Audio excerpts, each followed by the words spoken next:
A continuación, se mostrará de forma experimental la construcción de un circuito neumático dentro del software FluidSim, muy sencillo, que utiliza un cilindro de simple efecto y el cual puede ser dimensionado de forma apropiada para que pueda desplazar de forma horizontal y de forma vertical a una masa.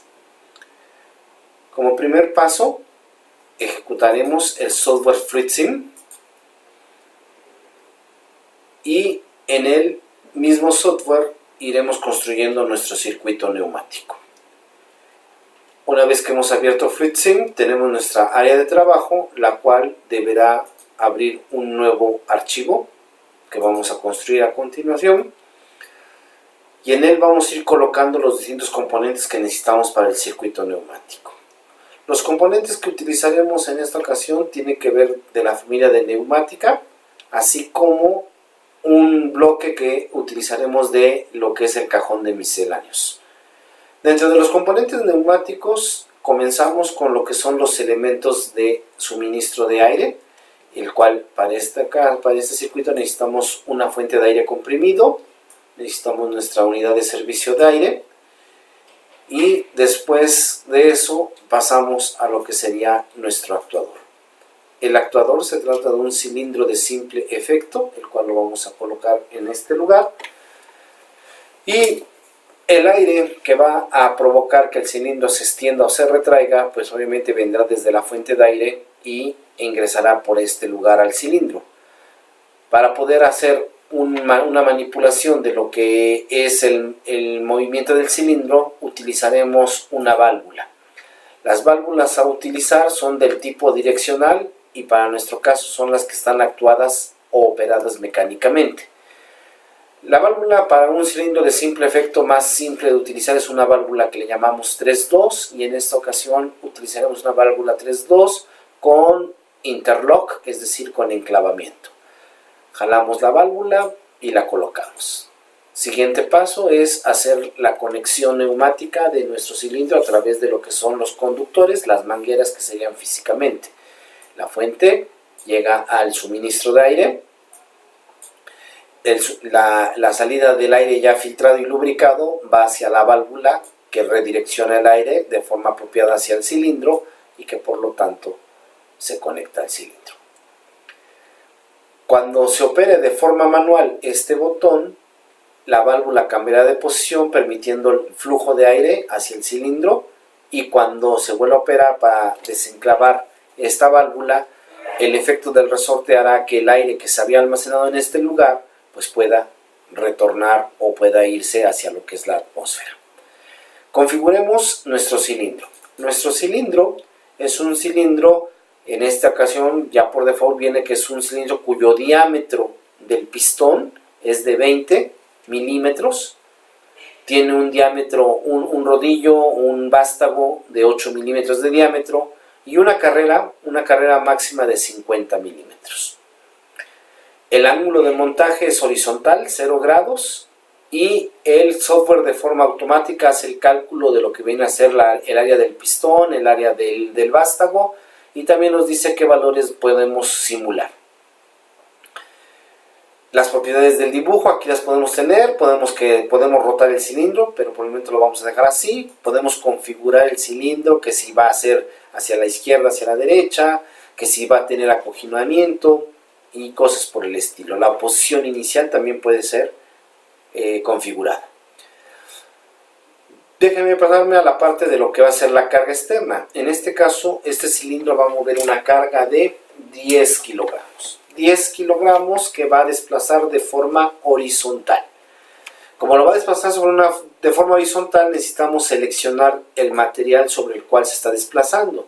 Yo lo puedo seleccionar en esta parte para que de forma automática o de forma manual tengamos los coeficientes de fricción apropiados. Ejemplo, si la masa es una masa de acero y se va a desplazar sobre acero, el coeficiente de fricción estático es 0.15 y el coeficiente de fricción deslizante es 0.1.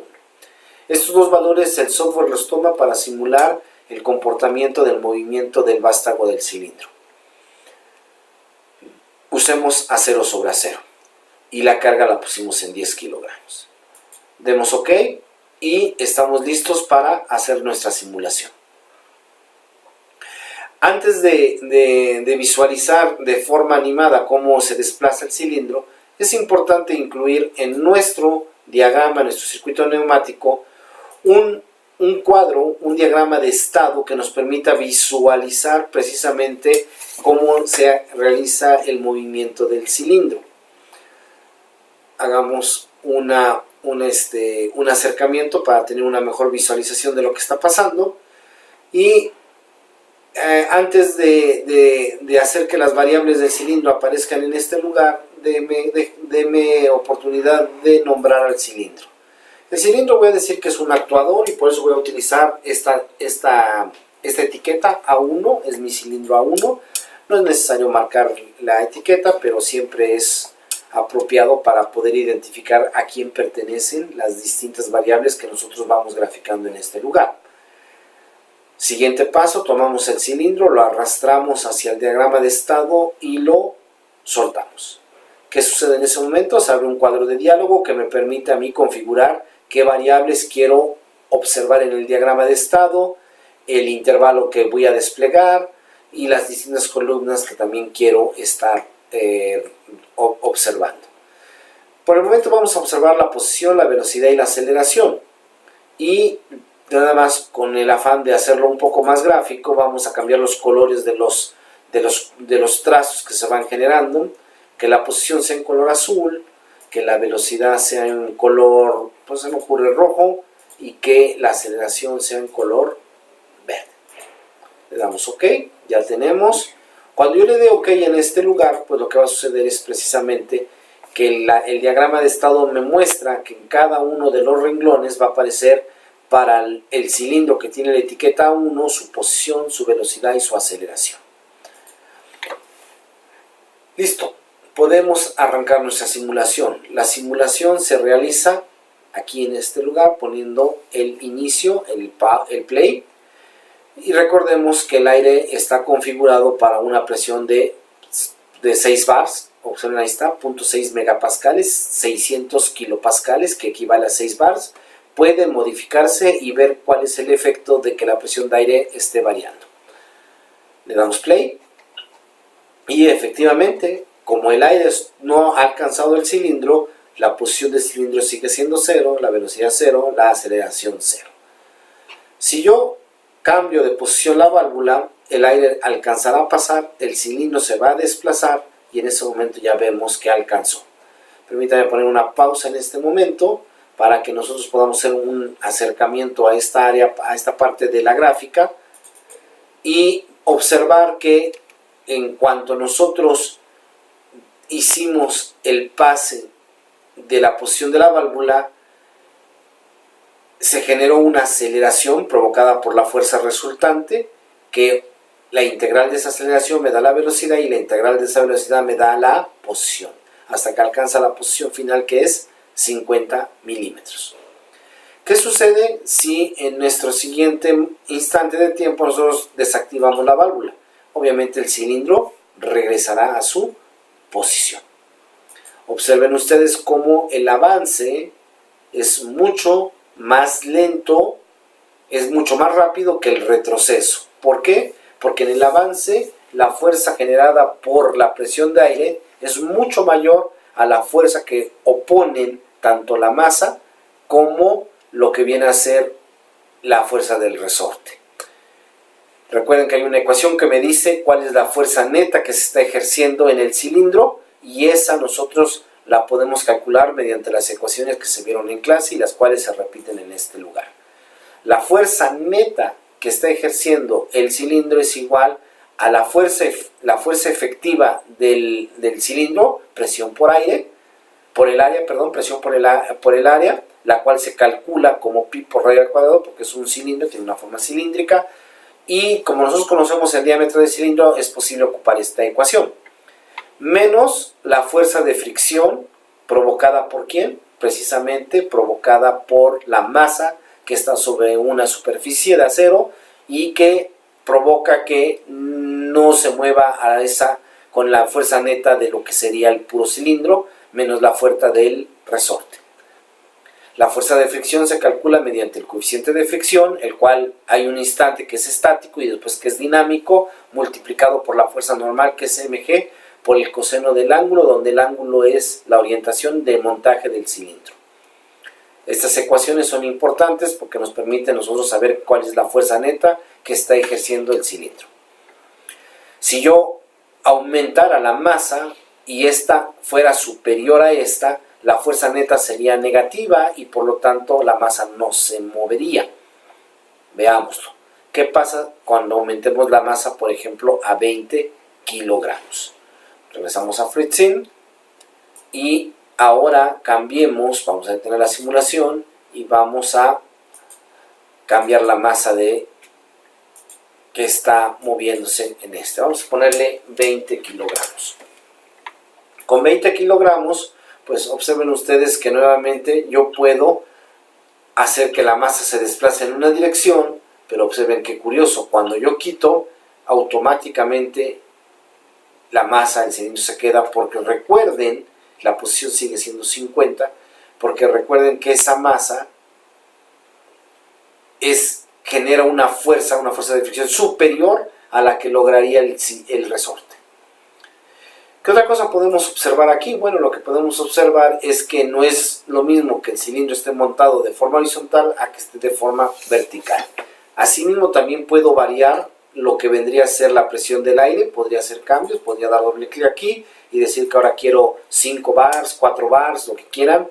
Aquí está en megapascales, pero podemos ponerlo en bars, si así lo deseamos. Bien. Cambiemos el montaje del cilindro. El montaje del cilindro se cambia en este lugar y en este lugar nosotros vamos a poner, ahora que está montado a 90 grados, y solo con el propósito de que también lo visualicemos, en las propiedades de configuración vamos a decir que está dibujado a 90 grados. Ahora sí el cilindro está en esta posición y vean qué curioso. Ya sabemos que 10 kilogramos sí los va a lograr mover, 20 kilogramos sí los lograba desplazar, pero ahora veamos si los logra elevar. ¿Sale? Primero probemos con 10 kilogramos. Probemos con 10 kilogramos. ¿Ok? Y hagamos la simulación. ¿Qué sucede? Cuando yo actúo la válvula, efectivamente sube. Observen, por favor, que el tiempo que le toma es mayor al que le tomaba hace rato, porque ahora la fuerza, el peso es mayor que la fuerza de fricción que teníamos cuando el movimiento era horizontal. ¿Qué sucede si ahora quitamos el paso del aire? En ese momento observen ustedes cómo esto regresa mucho más rápido que antes. ¿Por qué? Porque ahora la fuerza del peso de la masa nos ayuda a que el cilindro regrese a su posición inicial, pasando a la posición 0. ¿Qué sucede si yo cambio la masa? Como lo habíamos comentado, detenemos la simulación y ponemos ahora una masa de 20 kilogramos. 20 kilogramos y entonces simulamos. Pues obviamente lo que vamos a observar es que cuando yo deje pasar el aire, oh sorpresa, ahora ya no logra desplazarse el cilindro, porque ahora el peso de la masa es mucho mayor a la fuerza que puede lograrse con esta presión y con esta área efectiva del cilindro, que es un cilindro de 20 milímetros de diámetro. ¿Qué hay que hacer? Pues habría que trabajar con cambiar el diámetro del cilindro en este lugar y obviamente su área. No es necesario que nosotros cambiemos el área, porque cuando cambiemos aquí este valor automáticamente nos da esto. ¿Cómo voy a saber qué cilindro elegir? Y obviamente no hay cilindros de todos los tamaños y dimensiones. En el portafolio del curso yo he colocado un folder, un archivo con las especificaciones de lo que viene a ser el catálogo de productos de Festo, de cilindros. Hay tanto cilindros del tipo DSN, pero de los que nosotros conocemos como de doble efecto, cilindros de doble efecto, o los cilindros de simple efecto, que son precisamente los que nosotros vamos a utilizar en este momento. Nuestros cilindros de simple efecto pueden ir desde 8 hasta 25 milímetros que tienen esta especificación, y los que van de 32 a 63 milímetros. Las carreras van desde 1 hasta 50 milímetros. El cilindro de 20 milímetros de diámetro, aquí están sus especificaciones, y lo que más nos interesa a nosotros es lo que está aquí. Las fuerzas que genera el cilindro. La fuerza teórica que genera el cilindro de 20 milímetros es 169 newtons. Eso es lo que llamamos presión por área. La fuerza del muelle de reposición para un cilindro con una carrera, con una extensión de 50 milímetros es de 13.6 newtons. Las fuerzas de los resortes para la misma carrera cuando va creciendo el diámetro del cilindro es 18.5, 20, 30, 60, etcétera, etcétera. ¿Qué vamos a hacer? Bueno, el ejercicio que se les está asignando pide mover una masa de 50 kilogramos en posición con un montaje a 90 grados. La masa de 50 kilogramos seguramente va a requerir un cilindro de mayor diámetro, que puede ser 25, 32, 40, no lo sé. Ustedes tendrán que tomar en este lugar precisamente el cilindro que les satisfaga para poder mover la masa, y tendrán que pasar lo que viene a ser precisamente los valores del resorte y el área que tendrían efectiva. Se les sugiere que hagan los cálculos y lo tomen. Esto es para una fuerza de 6 bars. ¿Qué pasa si la presión también cambia y tenemos 5 o 4 bars? Seguramente necesitaremos un cilindro de mayor diámetro, y entonces se les pide que por favor se elija el cilindro apropiado para que trabaje no solo a 6 bars, sino que trabaje a 5 y a 4 bars, y ustedes tendrán que decidir qué cilindro es el que mejor se acomoda.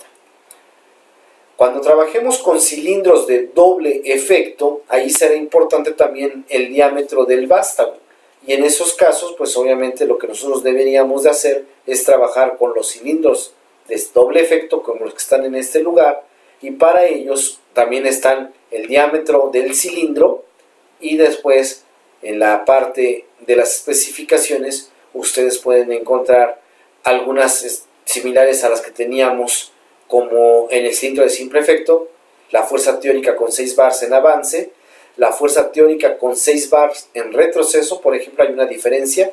Justamente la diferencia es lo que nos da la variación del área en el avance, el área en el retroceso, y de esa forma podemos calcular el diámetro del vástago para que nosotros lo capturemos en la configuración de nuestro cilindro. Son datos que ustedes deben sacar del catálogo, y este documento lo tienen en el portafolio del curso.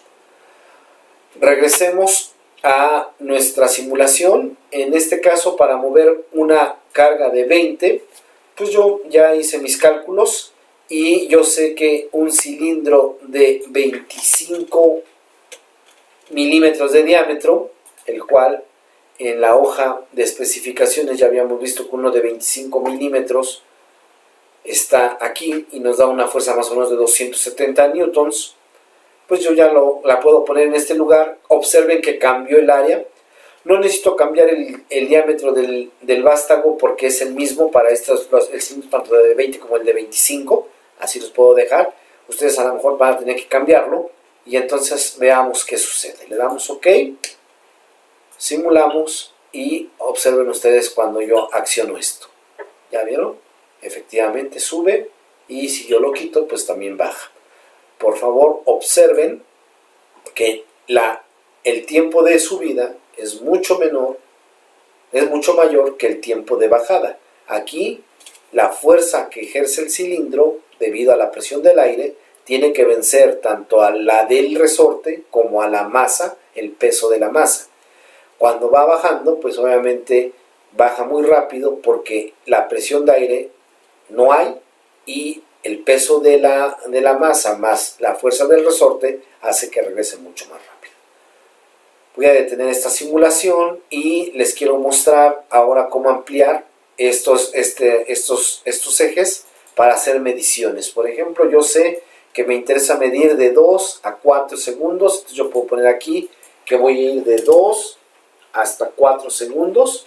le doy OK, y entonces yo ya podría medir qué tiempo le tomó al cilindro alcanzar el avance de 50 milímetros. ¿Cuál es la máxima velocidad que alcanzó? ¿Sí? Aquí está 53 metros por punto, 0,53 metros por segundo. ¿Cuál es la aceleración máxima que logró? Casi 2,3 metros por segundo al cuadrado. Este tipo de información nosotros la tenemos y la podemos utilizar para nuestros distintos análisis teóricos. Con esta información deben resolverle el ejercicio que se les ha asignado. Gracias.